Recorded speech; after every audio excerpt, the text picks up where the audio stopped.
Hello, नमस्कार सगळ्यांना। आज माझ्या सेवानिवृत्त कार्यक्रमासाठी आपण सर्व मान्यवर सगळेजण आज उपस्थित राहिला आहात।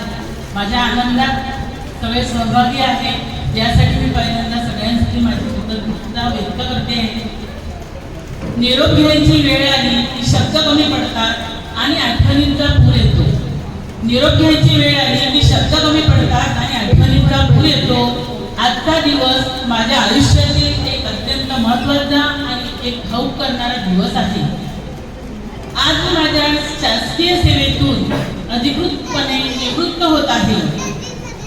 एका बाजूला 37 वर्ष 1990 ते 1926 इतकी वर्ष अविरतपणे काम केले ते समाधान, आणि दुसऱ्या बाजूला माझ्या रोज भेटणाऱ्या तुमच्यासारख्या सगळ्या जिवलग माणसांमध्ये आज मी इथे उपस्थित आहे।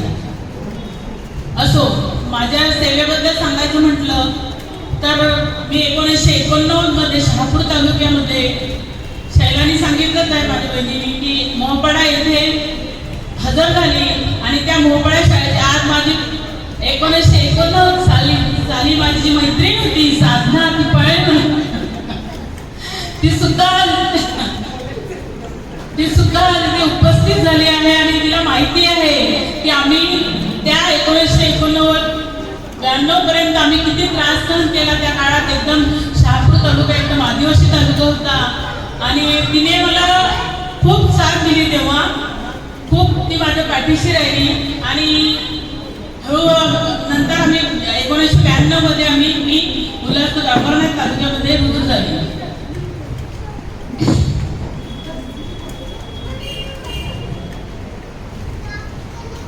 आता यानंतर माझ्या कार्यक्रमासाठी सगळेजण उपस्थित झाले आहात, मी सगळ्यांचे खूप आभार मानते। माझ्या आयुष्यात ज्या काही घटना, प्रत्येकाच्या आयुष्यामध्ये सुखद आणि दुःखद दोन्ही घटना असतात। माझ्या सुखद काळातही मला सगळेजण सोबत होतात, दुःखद काळात सुद्धा माझ्या सोबत मला खूप सगळ्यांनीच, माझ्या माहेरच्या सासरच्या सगळ्या लोकांनी मला खूप साथ दिली आणि माझे मिस्टरांचे मित्र सुरेनाथ सिंग यांनी मला त्या काळापासून तर आतापर्यंतही खूप मला साथ दिली आहे। ते सुद्धा तिथे उपस्थित आहेत, त्यांच्याबद्दल सुद्धा मी आज खूप कृतज्ञता व्यक्त करते। कोणीही चांगले दिवस असले कोणीही सोबत राहतं, पण वाईट दिवसामध्ये कोणीही सोबत राहत नाही। तर वाईट दिवसात सुद्धा मला सगळ्यांनी साथ दिली, त्याबद्दल मी सगळ्यांचे आभार मानते। आणि माझ्या मुलींनी सुद्धा मला, म्हणजे त्या काळामध्ये मला कुठलाही म्हणजे त्रास भरपूर झाला मला तिघींना, परंतु त्या खूप लवकर मॅच्युअर झाल्या आणि मला म्हणजे त्या गेल्यानंतर त्यांचे जसे लग्न झाले, मला त्यांचे कपडे बघून सुद्धा रडायला येत होतं, म्हणजे मी त्यांच्याशिवाय राहू शकत नव्हती। पण माझ्या मुलींनी सुद्धा आणि अजूनही माझी खूप काळजी घेतात।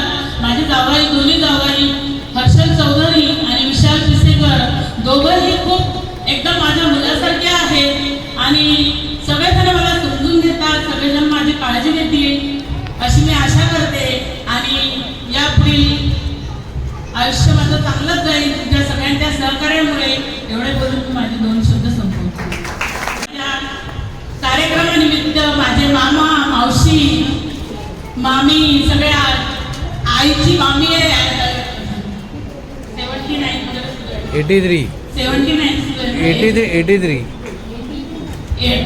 80 वर्षाची माझ्या मामी आहे, म्हणजे त्या सुद्धा माझ्या कार्यक्रमासाठी वाशीवरून इथे आलेल्या आहेत। त्यामुळे मी सगळ्यांचे खूप धन्यवाद मानते आणि माझे 2 शब्द संपवते।